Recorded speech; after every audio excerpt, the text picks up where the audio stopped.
Hi, it's Barbara, and I'm here with another exciting episode of Keeping It PC in the Kitchen. And today I am going to prepare a salmon salad. I'm not going to make you wait for the whole thing to get cooked, but in the end I will take a picture of it and show you. So this is what I'm going to do is the salmon salad that I got in my Tastebuds. If you haven't heard about Tastebuds, it's really awesome. You get 3 recipes a month, and you get the card, you get the ingredients and everything that you need to do. There's helpful little hints on there. And then you also get some seasoning packets in there too. So I'm really excited to try this. I've wanted to try this since I got it, and I haven't had time in the evening to cook anything yet. So today's the day. I'm going to move the phone over here, so from here on out, you don't have to look at my face. You'll just get to see my hands working. But you are going to have to listen to my voice because I yammer on and on. Okay, hold on. Here we go. Let me get the phone. I put it in my cabinet and then I weighed it down. Okay.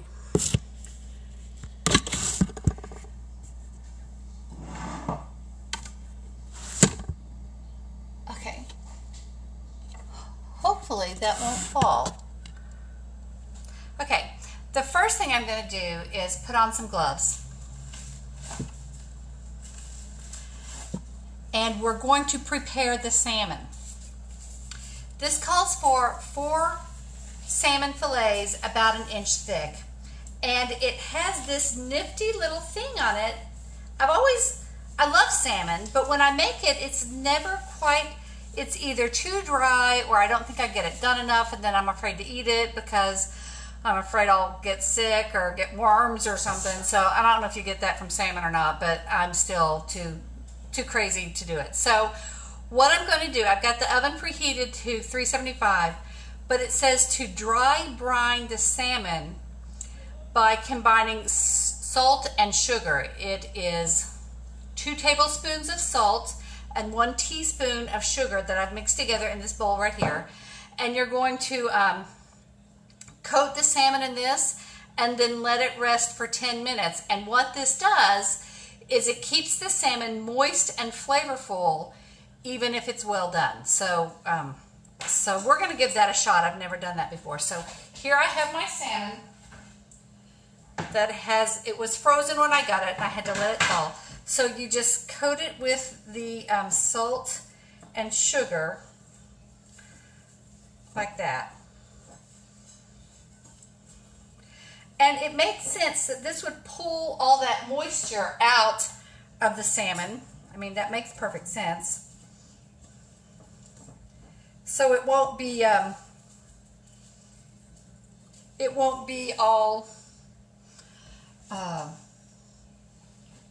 you know how sometimes you make salmon and it's kind of gross, it's kind of mushy, and you don't want that. You want it to, this will dehydrate it enough that it'll cook up well.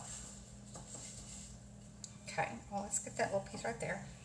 Okay, I'm going to pat this dry just a little bit because it's been sitting in a plate that was, I rinsed it off, and you know it.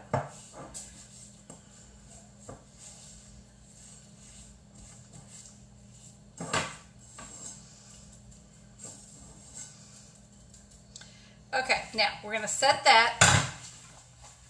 Here it is, all coated up, and we're going to set that over here for 10 minutes.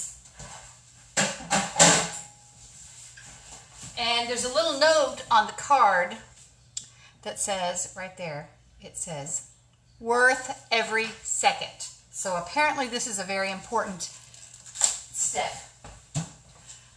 So let's set the timer for, oh, that's not what we wanted to do. We don't want to use that timer. We want to use this timer over here.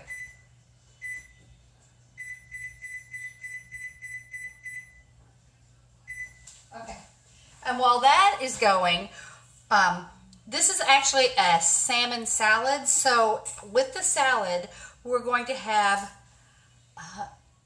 pickled onions. Now, I've never had this before, and my husband has told me that I am not going to like it, and he may very well be right. But I want to follow the recipe, so we're going to do that, and I'll just give it a shot, and I will be totally honest if I like it or not, and I probably won't. Okay, so, oh, I tore that glove. we're going to get fresh gloves because, you know, I touched that wet, gooey salmon. I don't want to cross-contaminate my vegetables. Cross-contamination is a real thing. All right, now I've got all my stuff here for my pickled onions. And the first thing you need to do is to slice your onions thinly. I'm using the utility knife from Pampered Chef. It's one of my very favorite knives. I use it all the time. And I say that like with some authority. But the fact is, this might not be the utility knife. It might be another knife that I just assume is the utility knife. But I am pretty sure this is the utility knife. I use it for everything. And I am no Julia Child, so I slice, I can slice them pretty thin, but I can't do it really fast like those chefs.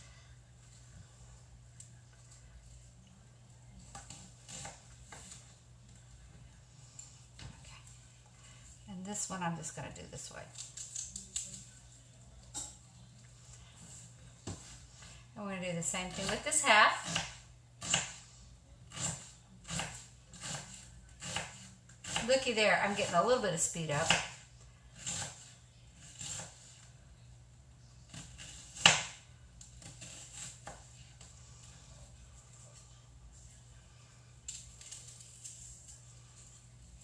Okay, now we're going to set this over here for just a second because now we're going to use, I'm using the small batter bowl right here, and we're going to get our stuff together that we are going to pickle the onions in. So we need a half cup of water, and we need a half cup of white wine vinegar. And this is where it gets to the point that I probably won't like this. I don't know what the difference in vinegar is. I know there's apple cider vinegar and there's white vinegar, and this is white wine vinegar. I really don't know. There's balsamic vinegar. I don't know one from the next. I just know that they all smell gross, and it's hard for me to put something that smells like this in my mouth. I have a whole thing. I could do a stand-up comedy routine on why I hate vinegar, and I'm not going to go into that, but I'm going to try to get past that for today. So we need a half a cup of this, and I went out and bought this because it says white wine vinegar. It might just be the same as regular white vinegar. I don't know. But this was a really pretty bottle. And believe it or not, even though it had the prettiest bottle, it didn't cost as much as some of the other ones. So, there you go. Sold.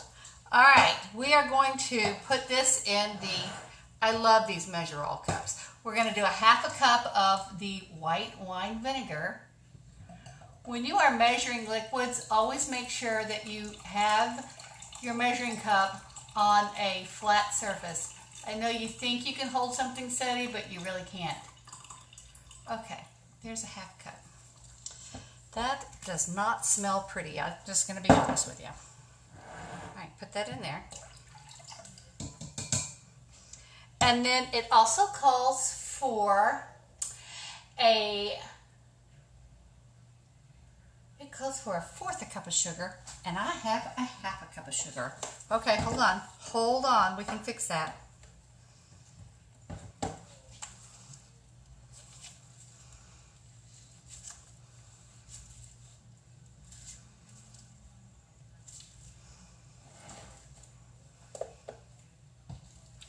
My lid is falling off my sugar bin, and I bought a new one, but I had to wash it, and I want to make sure it's good and dry before I transfer the sugar. Okay, so a 1/4 cup of sugar right in there. And then we also need a half a teaspoon of the dill mix. Now when you order the Tastebuds and you get the recipe cards, you get little packets of the seasonings that you need. So we need a half a teaspoon of dill mix, and I'm going to use this handy little gadget. I love it because it's 1 spoon, but it's every spoon. So there's a teaspoon, there's 3/4 of a teaspoon, and there's a half a teaspoon, which is what I need. So we're going to put that down in there. and get a half a teaspoon of that and put it right in there. That smells really good. That dill does. And I'm going to tell you, I've played around with spices quite a bit, and the Pampered Chef spices, they are richer and truer and more delicious than any of the other spices. And I'm not just saying that because I sell it. I used them before I sold it. Okay, so we're going to stir all that up.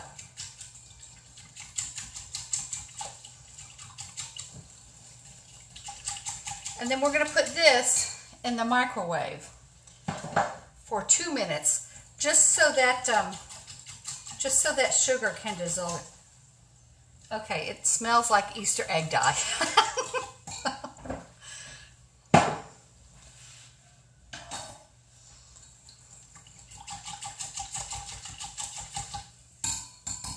I love this little mini whisk. It was a gift when I ordered something from my friend. She put it in there for me. Okay.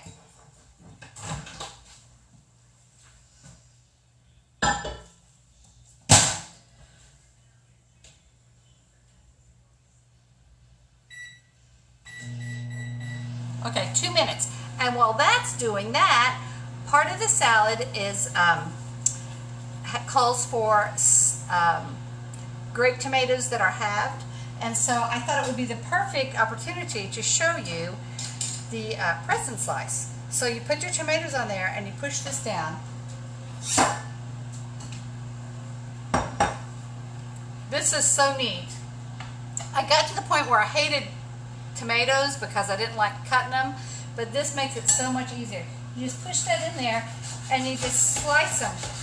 You just press down and slice them. Uh-oh, there we go. When you get all the way through, look, now all those tomatoes are just sliced right up. It makes it so much easier.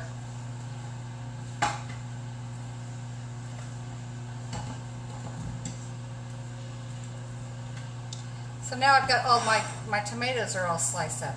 I think I would like a few more. They're just perfectly halved. I think I'm going to do just a couple more, so I'm going to show you again.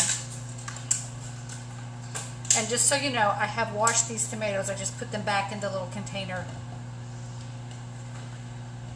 I'm going to save those because my daughter likes to snack on them. Okay, so you put the tomatoes in there. And you see this has a little bounce to it. And so does this. So you put that on there. And you get your knife in here. And then you press down, you know, so you put them down so they're hold steady. And then you just slice through it.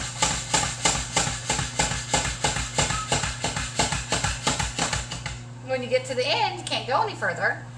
All your tomatoes are sliced. How cool is that? Okay, so we're going to put those in a bowl to add to our salad.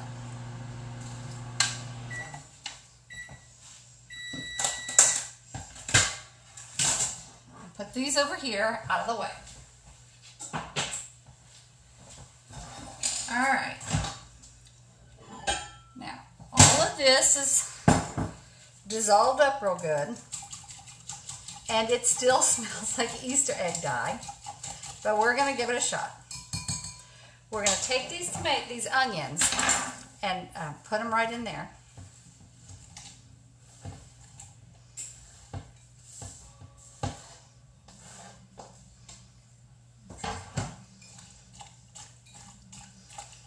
Stir those up.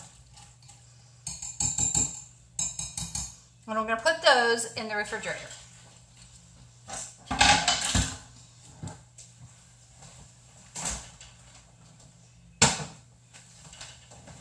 Now, I'm going to tell you, I have never done this before, but the timing is perfect because right now the 10-minute timer's gone off, so my salmon is finished with the dry brine.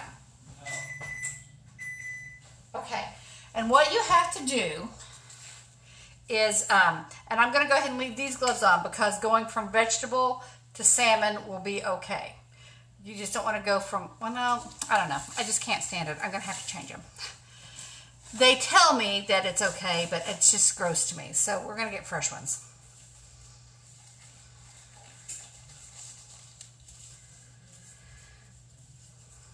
Okay, so you take the salmon that has been brining here, and you're going to put it in a bowl of cold water. And I wasn't sure how long it would take me, and I didn't want my water to get warm, so I put ice cubes in it.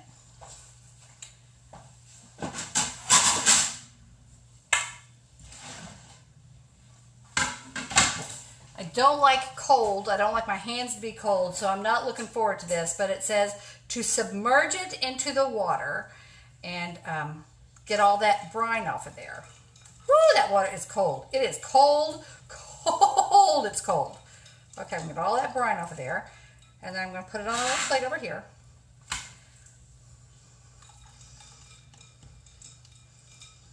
Get all that brine off of there.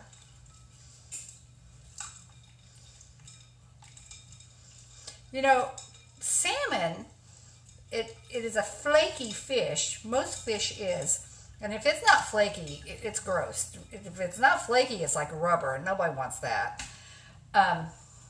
So when you're getting this brine off of here, and I'm just using my common sense here, you don't want to be too rough with the salmon because it will start falling apart, and you don't want that. All right, there's that. And woo, woo, that is cold. Okay, one more.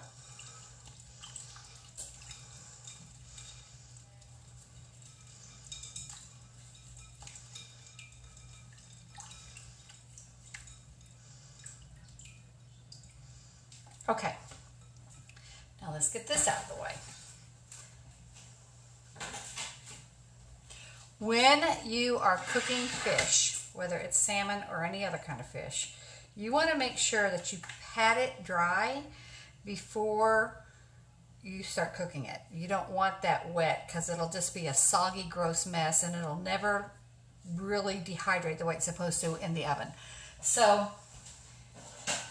I have sprayed my pan with the kitchen spritzer oil. Love it. Okay, now we're going to pat each little fillet dry with paper towels, but I don't have paper towels, so I'm using napkins. You just don't want it wet and soggy when you put it on the pan. So pat it good, but don't leave napkins on it because nobody wants a mouthful of napkin. I'm going to put it skin side down.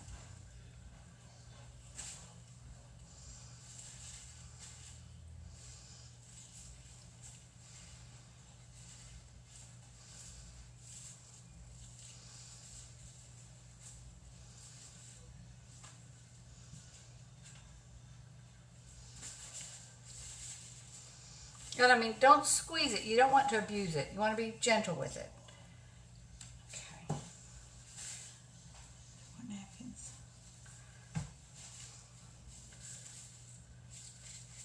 But you do want to make sure that extra water is out of there so that it'll cook up nicely for you.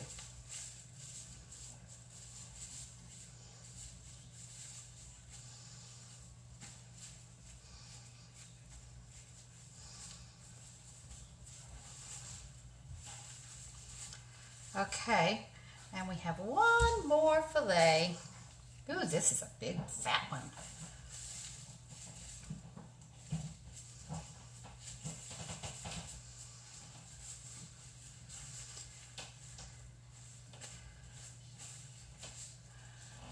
Okay, now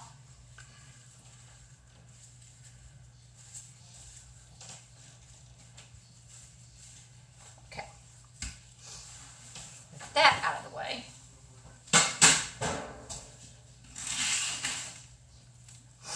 And because I touched all over that, you know what I'm going to do? Change my gloves. Okay.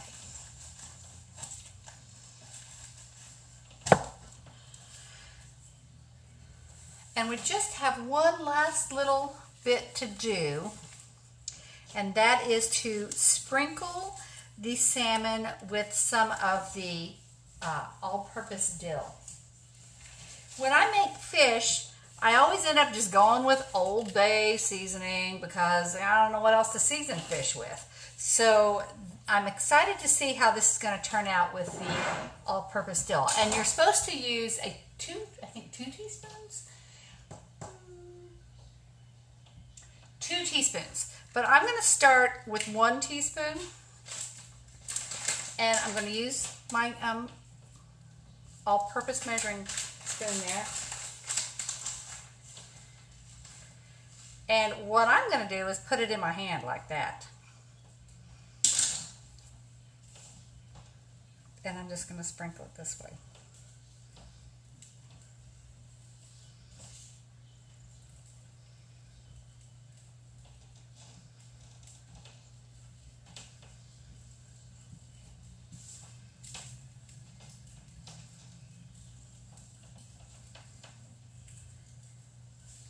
I'm going to put just a very light bit on this one because that one's for my son, and he doesn't always like seasoning on his stuff. Look, that's enough because these were skinny. I'm not going to put any more than that on there.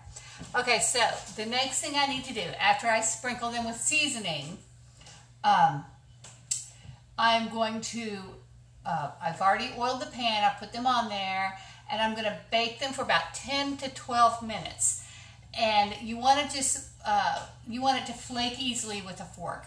So I'm going to measure, I'm going to time it out for about 12 minutes and check it. If it's not ready, I'll leave it another 3 minutes.